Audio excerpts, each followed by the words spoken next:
my name is Mandy Harvey. I was born hard of hearing with a lot of issues, but I had a huge passion for music and got involved with choir. Went to school for vocal music education, and while I was there, because I have EDS, it's a connective tissue disorder, I lost all of my residual hearing in 9 months and was dropped from the music program. That being said, I have changed my original dream of music education into music performance, and I've figured out a way to perform without being able to hear myself or anything else. And just real quick, how do you do it? Explain how you learn to do that. It's actually been one of the best things that have ever happened to me as a musician. Because I was so scared to sing before and I judged myself so much. Now when I sing, I can't hear myself to judge myself at all. So there's a complete freedom with singing. So I'm not afraid anymore. But the process that I use is I use visual tuners, and I'll look at and I'll find middle C, and I'll sing middle C, and then I do a bunch of scales, and then make sure that I'm locked in note by note by looking at that tuner again and again and again. Yeah. And then take a piece of music and do sight reading, going by interval by interval by interval. So when I'm singing on a stage, I'm seeing a stack of people and all of the different intervals that I need to sing, note to note. And then in addition to that, I'm paying attention to the vibrations of how it feels on my throat. So as I'm looking at these notes, I'd look in a mirror and I'd feel where middle C felt, and I'd mark it off on the C. Yeah. And then I'd feel what notes buzz in the nasal cavity, what ones rumble in your chest, and you get used to that feeling. And so I just kind of combined my muscle memory, my perfect pitch that I was born with, and a lot of hours and hours of blood, sweat, and tears. And that's how I do. So you've always had perfect pitch too. Yeah, but I never really trusted it because what I could hear, when I could hear, was always slightly off because I was hard of hearing. Mm-hmm. And so if I couldn't hear myself, I would be perfect. But if I could hear myself, I would be slightly off in one ear and they would combat. And so I would never trust what I was listening to. Right. So it made me afraid to sing. Wow. No kidding. Yeah.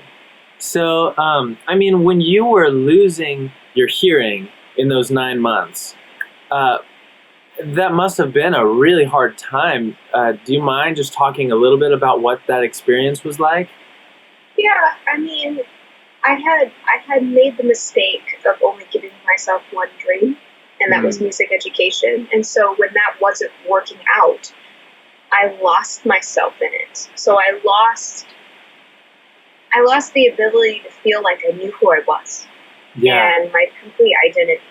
And so it just felt like the world didn't make sense anymore, and everything became very scary. So like waking up, it's hard enough, when you're tired, to wake up to an alarm clock. But now there's no alarm clock, so you're just kind of using the vibration system to wake you up. But I would have a really hard time falling asleep because I was afraid that if there was a fire, I wouldn't know and I'd just die in the building. Or when I'm walking alone, that somebody could run up behind me and I would never hear them coming. So I just became afraid of a lot of things. But really what it was a navigation of a new world view. Like my perception just changed dramatically. So it was terrifying and upsetting and frustrating and all of those negative things in a giant ball. Yeah. But with time, all of those different pieces, they became something really beautiful. They became a different way of expression, a different way of communication, a different way of appreciating and experiencing the world around me. And I've realized that it's not negative. It's not anything that to be pissed off about of the change. It's just different. I get to experience life different now. Exactly. Wow. Period. That's it. That's incredible. Yeah. Just the fact that you can even see it that way as like... Well, There's not that many ways to look at it. You've got two options. When you smack the floor really hard, you've got two options. You can stay there, and that could be your life. And tomorrow will look exactly the same.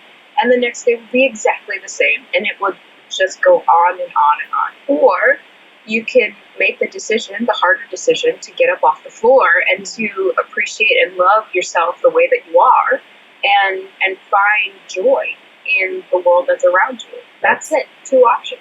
Lionheart right there. Done. Like, wow. Incredible. When I talk to students, I actually say I had two options when I was at my lowest, and that was either give up and be a victim or choose not to be a victim. And that's one of my songs now is Not a Victim, actually. And it's so empowering. I choose to not have losing my hearing and being, that person as the definition of who I am. Like, I'm not just a person who lost their hearing. That's nothing. That's part of life. That's a description of who I am. I'm a person who lost their hearing. Fine. But I'm also a caring person. I'm also a motivated person. I'm also smart and creative and a musician and hardworking. Like, there's so many other things that I am, not just she's only the deaf girl. Like, what does that even mean? Yeah.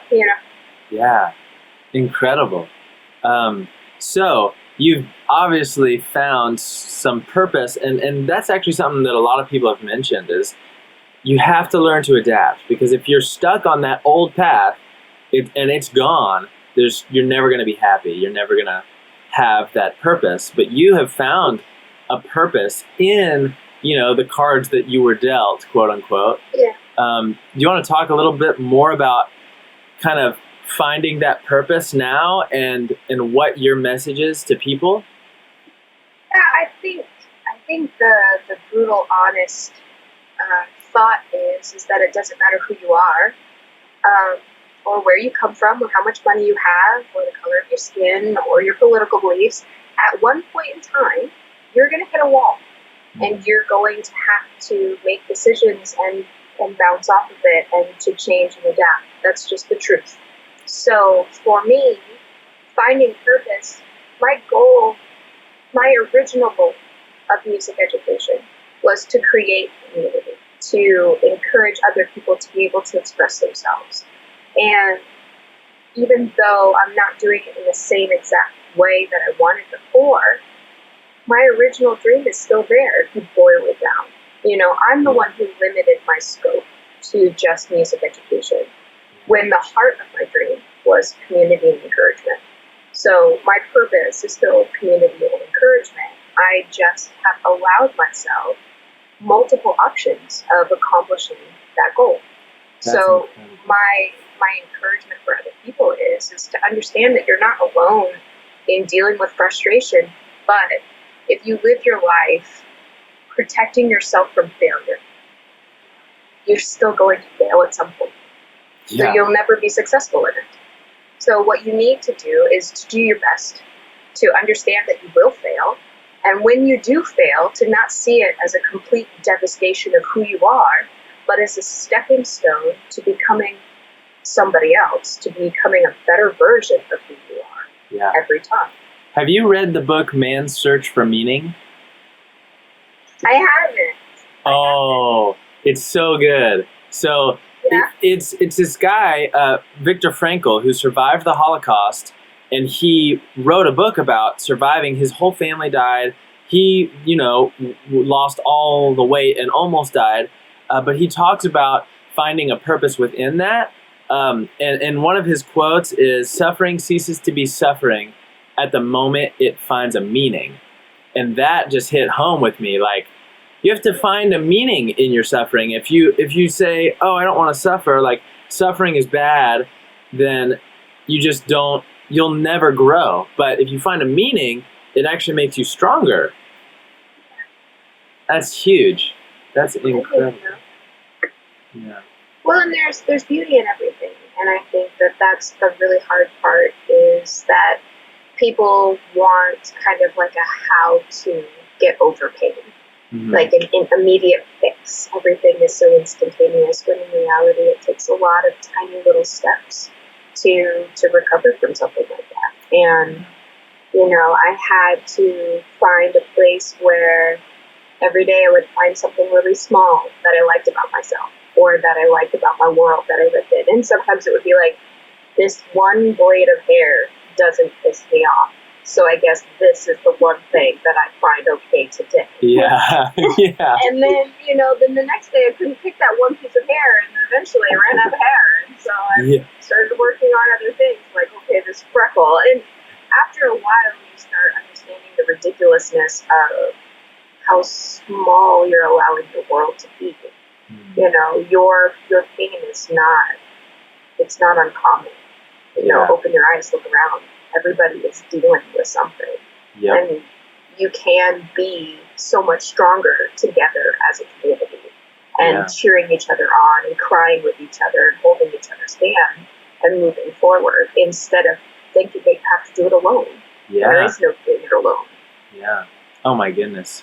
So what are you doing now? Are you touring? Are you talking? Go ahead.